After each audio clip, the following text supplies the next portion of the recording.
삼노인이 요통문에 새 동생과 조카를 죽음으로 내몰았던 질병, 즉 당신이 앓았던 병증을 대장허증이었다고 밝힌 것은 삼침법이 삼도인이 발명한 침법이라는 것을 확증케 해주는 중요한 단서가 된다. 5. 대장허증이란 무엇인가?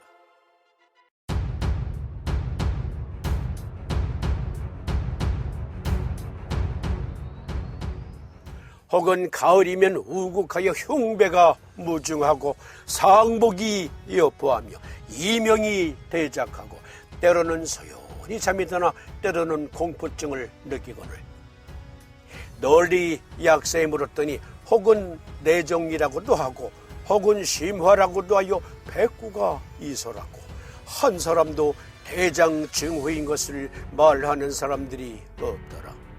시체 사람들이 잘못 호로라 지칭하여 생명을 버리는 자가 십상팔구로 이것이 대장의 허이다. 나의 삼재와 장질이 모두 이것으로서 그르쳤다. 삼도인은 공론이 아닌 실사구시로 근거 중심주의적 관찰로 대장의 허증을 밝혀냈다. 하구와 모태부족과 두경의 여열로 혹은 항핵이 되고 혹은 후열이 되고 혹은 입이 마르고 재채기를 잘하며 혹은 혈액이 아프고 혹은 산기로 되며 혹은 풍질도 되고 혹은 열격도 되며 혹은 안질도 된다. 차등 재증은 이른바 풍부부족으로서 가장 한이 되는 것은 만각이다. 경렬이 아니면 여신한 자리를 어찌 알았을까 보냐. 요통은 모두 방광당사에 관련되는 것이오늘 시의들이 요통을 다스린다는 자가 모두 보사법을 알지 못하고 다만 위중을 자하고 혹은 권륜을 자하여 혹 낫기도 하나 혹 안 낫는 것은 허물을 모두 병자의 조류와 가정의 공궤에 돌려보내고 폐, 신, 담, 대장의 부분을 구별하여 다스릴 줄을 알지 못하니 한탄한들 무엇할까 보냐. 요통은커녕 혹은 라력이 생겨서 견전함중으로부터 이주하에 이르기까지 관주상을 송한 것이라도 삼리곡지를 포하고 양곡양계를 사하는 대장 정격을 적용하면 낫지 않는 자가 없더라. 그 본말을 숭식하고 근본을 버리며 표면은 화려하고 내부는 초췌하게 버려두니 피부 없는 곳에 털이 어찌 쉽게 붙겠는가. 장중경. 삼두인이 언급한 대장허증은 림프종이다. 즉 삼두인이 언급한 대장허증은 림프암이다. 두경의 여열로 항핵이 되고 두경의 여열 즉 발열로 항핵 즉 림프절 부종이 되고 후열이 되고 입이 마르고 재채기를 잘하며 혈액이 아프고 부비동염 등이 생기고 산기 즉 사타구니 림프절이 확대되고 풍질 즉 신경절 감염도 되고 열격 즉 암 림프 종양도 되며 안질 부비동염도 된다. 1. 은은히 요통이 있고 2. 좌우 수비가 수정과 같았다가 3. 흉배가 무중하고 상복이 여포하며 4. 이명이 대작하고 5. 때로는 소연히 잠이 드나 6. 때로는 공포증을 느끼거늘 널리 약사에 물었더니 혹은 내종이라고도 하고 혹은 심화라고도 하여 백구가 이소라고 한 사람도 대장증후인 것을 말하는 사람들이 없더라. 시체 사람들이 잘못 호로라 지칭하여 생명을 버리는 자가 십상팔구 이것이 대장의 허증이다. 나의 삼재와 장질이 모두 이것으로서 그르쳤다. 하구와 모태부족과 두경의 여열로 혹은 항핵이 되고 혹은 후열이 되고 혹은 입이 마르고 재채기를 잘하며 혹은 혈액이 아프고 혹은 산기를 되며 혹은 풍질도 되고 혹은 열격도 되며 혹은 안질도 된다. 차등 재증은 이른바 품부부족으로서 가장 한이 되는 것은 만각이다. 경렬이 아니었으면 여신한 자리를 어찌 알았을까 보냐. 삼도인의 세 동생들과 장조카를 사망에 이르게 한 대장 허증은 오늘날 모던한 표현을 빌려 말하면 림프 면역체계의 교란에 의한 질병이다. 다시 말해 단순히 대장 질환에 의해 17가지 이상이 되는 심각한 증상이 발현될 수는 없다. 또한 청소년을 사명이나 사망에 이르게 할 수도 없다. 도인이 기술한 표현 중 10격은 암을 지칭하기도 하므로 이러한 복합적인 난이한 병증을 대장허증이라 명명했다면 실사굿이 근거 중심주의적으로 해석하려 해야 삼도인의 독창성을 이해할 수 있다. 족태음습 비토경은 족태음습이라는 경기로 인체를 부양하고 있는데 이 역시 모던한 표현을 빌려 말하면 족태음습은 인파에게 의한 면역 등을 포함한 체액성 면역을 수태음습 폐금경의 수태음습과 함께 담당하는데 족태음습이 조성 운용하는 태음습으로서의 인파에게 정체된 것은 수양명조가 회수를 지원한다. 바로 이 회수력을 발휘하는 수양명조 기운이 부족한 것이 곧 대장허증이다. 7. 금호 김홍경이 정리한 12경맥의 육기적 기운의 교상합 관계. 12경맥의 정사진. 폐 금경은 태음습이요 위 토경은 양명조라. 비 토경은 태음습이요 대장 금경은 양명조라. 심화경은 소음군하요 방광수경은 태양한수라. 신수경은 소음군하요 소장화경은 태양한수니. 심포명문상화경은 고름풍이요 담목경은 소양상원이라. 간목경은 고름풍이요 삼초상화경은 소양상원이라. 인용한 김홍경의 12경맥 경기로서의 육기적 기운 교상합 관계 도표는 삼침법의 매뉴얼화가 가능하다는 것을 단정적으로 웅변하고 있다. 본소에서는 금호가 정리한 도표에 더하여 근거 중심주의적 의학에 입각한 실용의학으로서의 삼침의학을 함께 공유하고자 실사구 시럽으로 왜 나았는지를 설명하였다.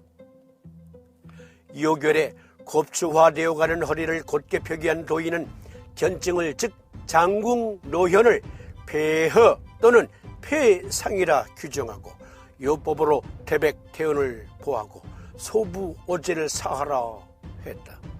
그렇다면 폐정격을 놓을 때 어떠한 메커니즘에 의해 장궁 노현이 치료되는가를 밝혀내야 한다. 금허화실증이라고 노래 부르듯 주장해도 그것은 부질없는 공론에 불과할 뿐이다. 위 12지장 등에 의한 출혈성 토혈을 간경임으로 즉 간이 놀랬으므로 간정격을 쓰라고 했다. 그렇다면 간이 놀란 것이란 무엇이며 간정격을 놓으면 어떻게 위출혈이 멎는지를 밝혀내야 삼침법이 독창적인 우리 민족의학임이 증명된다. 또한 한냉성 류머티스 질환으로 보여지는 통비한성 견비통을 헌성인지라 대장승격을 쓰라고 했다. 대장승격증이란 대장실을 뜻하므로 이 역시 대장실은 인체 조직과 기관에서 어떠한 생리학적 현상인가를 밝혀내야 한다. 이 세상에 존재하는 모든 물질과 현상은 증명해 보이지 못할 것이 없다. 비록 현재까지 밝혀진 바에 의하면 또는 현재까지 밝혀낼 수 있는 수단에 의하면 이라는 단서가 붙긴 하지만 말이다. 삼침법 정승격으로 특정 질병을 치료하여 특기가 이루어졌다면 그것은 허즉복이모 실즉사기자와 상극자는 반드시 사하라 요결에서 지적한 삼도인의 말씀처럼 인체 내의 허실과 상극 관계가 해설되고 조절된 것이다. 8. 한국의 침구학을 한층 드높여준 삼두인 침구 요결. 근현대사의 한의학을 논할 때 언급하지 않을 수 없는 출판사가 있다. 행림성원이 그것이다. 행림성원은 1923년에 이태호가 서울 안국동의 한의서 출판과 침구 판매 목적으로 개점하면서 출발하였다. 이 출판사는 한국의 의사들을 중심으로 출판 사업을 실천하여 한의학 발전에 지대한 영향을 미쳤다. 행림서원에서 간행하여 판매하고 있는 의사들을 소개하고 있는 의사 총 목록에는 40여 종의 비중 있는 의사들이 포함되어 있다. 중략, 일제 강점기를 통해 행림서원에서 간행된 의사들은 한의학의 여러 가지 형태로 영향을 미쳤다. 먼저 꼽을 수 있는 것은 고전에서의 보존과 개성이다. 이전에 국가에서 한정된 부수로 간행되어 많은 의가들에게 읽히지 못하고 필요에 따라 의가들이 직접 받아서 필사본 형태로 내려온 의서들이 대량 공급되어 의서들이 널리 계승될 수 있게 된 것이다. 행림서원에서 의서들을 출간함에 따라 학술적 풍토가 진작되게 된 것도 큰 의의가 있다. 중략. 행림서원의 사장 이태호는 출판사의 사업의 일환으로 경험 비방을 현상 모집하여 이를 출간하기 위해 노력하였다. 그가 모집하는 취지는 국민 체질의 인습이 깊은 한방의학, 그것을 부활시켜서 보건위생의 지지를 기도하는 것으로 정의하고 신구 처방과 민간요법 등을 총망라 수집하였다. 행림서원의 사장 이태호는 지병으로 인해 1943년 낙향한 후 지속적으로 민간에 돌아다니는 의사들을 수집하여 출간하는 사업을 시행하였다. 그 결실 중 하나가 삼두인 침구 요결이다. 1959년, 이것은 오타인 것 같습니다.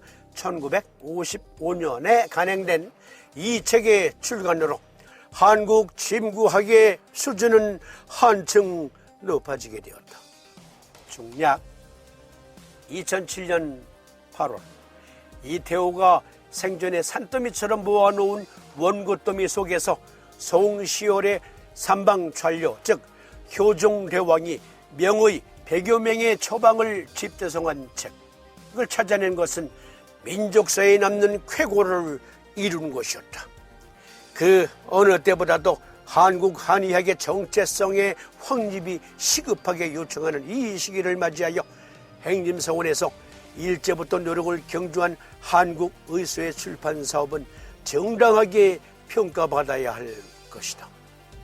위 내용은 김남일 박사의 경희대 한의대 의사학 교실에서 펴낸 의사학으로 읽는 근현대 한의학에서 인용.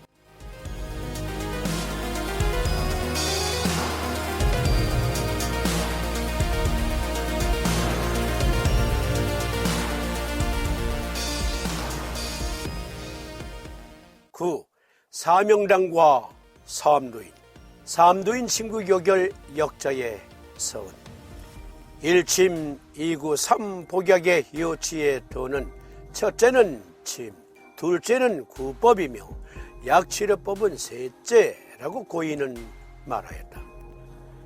표유부의 이른바 중구지법이 묘용자침이라 한 것도 이 때문이요. 화타 편작이 유구 수천 성상을 지낸 금일까지 신의의 칭을 드는 것도 또한 이 때문이다. 그러므로 의가 강법인 내경에서도 구어 귀신자는 불가여원 지덕이요 오오 편석자는 불가여원 치묘라고까지 하여 겁병 첨공은 침이상 다른 여하한 방법으로의 추정을 단연 불허한다는 침구지상론을 강조하였다. 그러나 침도의 전법 죄기는 이른바 난자 경락하여 출혈 여분에 있는 것이 아니요 오직 백병지생의 폐유 허실일세 보사행언이라는 침도 원칙에 의거하여 치사실정의 과오를 범함이 없어야만 비로소 그 소기의 목적을 달성하게 되나니 금친부의 수요 명어 보살하여 방가 기여 경위라는 것은 참으로 차를 지칭하는 것이다. 본서의 원저자 사암선생은 그의 존성대명을 밝힌 바 없고 그저 도호 사암이라 하였을 뿐인데 석굴에서 득도하였기 때문이라 하며 승려 본질이 속성 발표를 기하는 것이 덩치이다 보니 추구할 필요성을 느끼지 않으나 최근 차소의 공간의 보를 접하고 전위상락한 강원도의 한 노의에 전하는 바에 의하면 사암은 즉 별인이 아니라 거금 410수년인 임난 당시에 승병을 지휘하여 많은 전공을 세우고 군사로 일본에 건너가 여러 가지 이적을 나타내어 외인의 간담을 서늘하게 한 저 유명한 사명당 송은대사의 수제자라 한다. 10. 삼두인의 번향과 삶